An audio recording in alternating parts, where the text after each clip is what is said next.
வணக்கம் நண்பர்களே. இந்த வீடியோவில் 8ஆம் வகுப்பு முதல் பருவம் தமிழ் பாடத்திலே இருக்கின்ற ஒரு கதை வெட்டுக்கிளியும் சருகுமானும் என்பதைத்தான் பார்க்க போகிறோம்.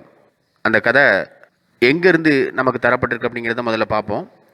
மணிஷ் சாண்டி, மாதுரி ரமேஷ் ஆகியோர் காடர்களின் கதைகள் சிலவற்றை தொகுத்து தந்துள்ளனர்.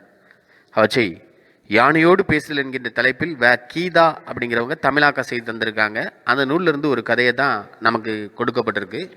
அதுக்கு முன்னாடி என்ன நோக்கத்திற்காக இந்த கதை நமக்கு தரப்பட்டிருக்கு அப்படின்னு சொல்லப்பட்டிருக்கு.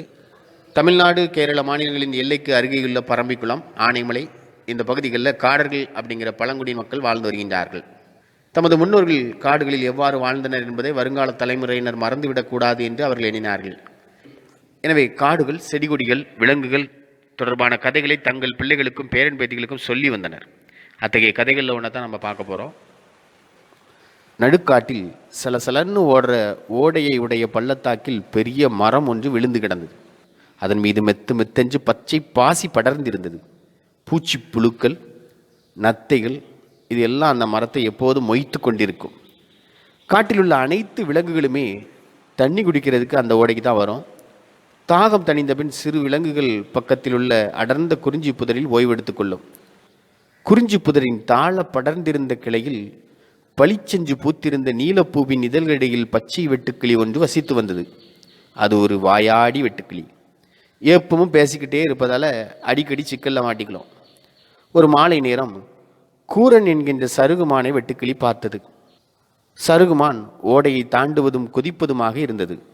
சருகுமான் அப்படிங்கிறது ஒரு சின்ன பிராணி. ஒரு பெரிய வீட்டு பூனை அளவு இருக்கும். பெரிய மானளவு இல்லாட்டாலும் ஒரு வீட்டு பூனை அளவு இருக்கும். போதாதற்கு ரொம்ப கூச்சப்படுற விலங்கு வேறு.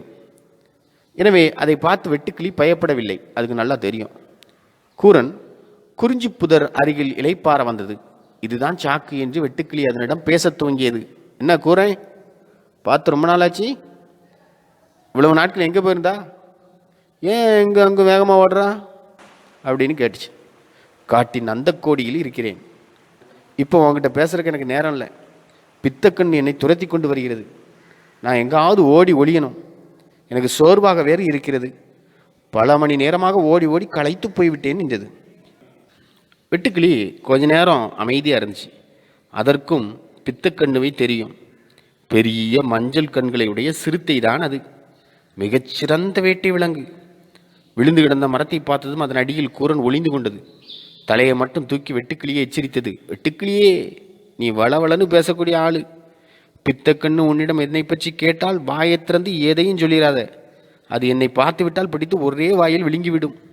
வெட்டுக்கிளி தலையை ஆட்டி உறுதிமொழி அளித்து விட்டு கண்ணை மூடிக்கொண்டது. அதற்குள் கூரனை தேடிக்கொண்டு பித்தக்கண்ணு ஓடை பக்கம் வந்து சேர்ந்தது. சத்தமில்லாமல் அடிமேல் அடி வைத்து ஓடையில் ஆங்காங்கு இருந்த பாறைகளின் மீது ஏறி மோப்பம் பிடித்து கொண்டே நடந்தது. குறிஞ்சி புதரின் தாழ கிடந்த கிளையின் மேல் உட்கார்ந்திருந்த வெட்டுக்கிளி அதனுடைய கண்ணில் பட்டதும் அதை பார்த்து உரிமையது. கூரன் இங்கு வந்தாளா? அவள் எங்கு சென்றாள் உனக்கு தெரியுமா அப்படின்னு கேட்டுச்சு. வெட்டுக்கிளிக்கு உற்சாகம் தலைக்கு ஏறியது. பித்தக்கண்ணுவை இவ்வளவு பக்கத்தில் பார்ப்பது இதுதான் அதற்கு முதல் முறை.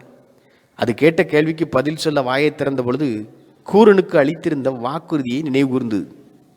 எனவே உடனே வாயை மூடிக்கொண்டது. ஆனால் பித்தக்கண்ணுவை பார்த்ததால் அதனால் ஏற்பட்ட பரவசத்தை அடக்க முடியாமல் தன்னை அறியாமல் கூரன் ஒளிந்திருந்த இடத்திற்கே குதித்து குதித்து சென்றது. அறிவாளியான பித்தக்கண்ணுவுக்கு வெட்டுக்கிளியின் குதியாட்டத்திற்கான பொருள் புரியாமலா இருக்கும். உடனே அது கூரன் பதுங்கி கிடந்த மரத்தடி பக்கம் சென்று மோப்பமிட்டது. நல்ல வேளையாக முதல் நாள் இரவுதான் அந்த மரத்தடியில் புனுகு பூனை ஒன்று தங்கியிருந்தது.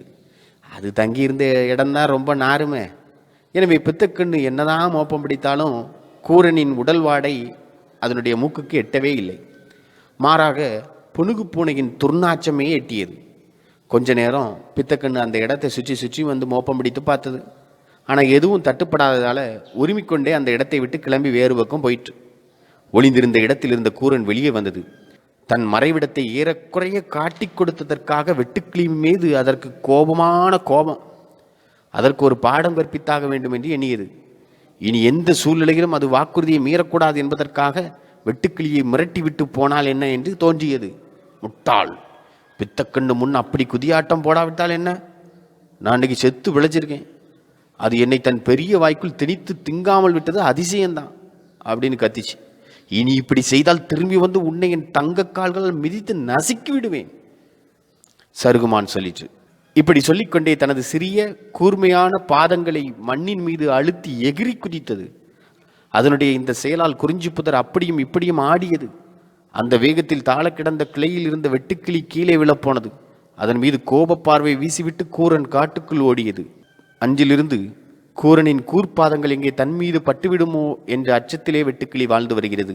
இதனால்தான் இன்றும் கூட வெட்டுக்கிளிகள் ஒரு இடத்தில் நிலைத்து நிற்க முடியாமல் குதித்த வண்ணம் உள்ளது. ஆனால் அவை எந்த குறிப்பிட்ட திசையை நோக்கியும் குதிப்பதில்லை. இப்படியாக இந்த கதை முடிகின்றது. சூரியன் ஏன் உதிக்குது, நிலா ஏன் ராத்திரி வருது, கடல் ஏன் உப்பா இருக்கு அப்படின்னு சொல்லி ஏகப்பட்ட கதைகள் இதை போல் அப்படியே சுற்றி வருவதை நம்ம பார்க்கின்றோம். அதே போல் ஒரு கதை தான் வெட்டுக்கிளி ஏன் எந்த பக்கம்னு பார்க்காம குதிக்குது அப்படிங்கிறதுக்கு ஒரு கதை இட்டுக்கட்டி வழங்கப்பட்டுள்ளது. அது நமக்கு கொடுக்கப்பட்டுள்ளது. இதில் கூடுதலாக தரப்பட்டுள்ள ஒரு காரியத்தை வாசிக்கிறேன். பரம்பிக்குளம், ஆனைமலை பகுதிகளில் காடர்களில் வசிக்கும் சிற்றூர்கள் பல உள்ளன. காடர்கள் மிகச்சிறிய பழங்குடி சமுதாயத்தினர். தாங்கள் பேசும் மொழியை ஆள் அளப்பு என்று அழைக்கின்றனர். அவர்களின் வாழ்க்கை முறை பற்றிய எழுத்துக்குறிப்புகள் ஏதும் அவர்களிடத்திலே இல்லை. நன்றி.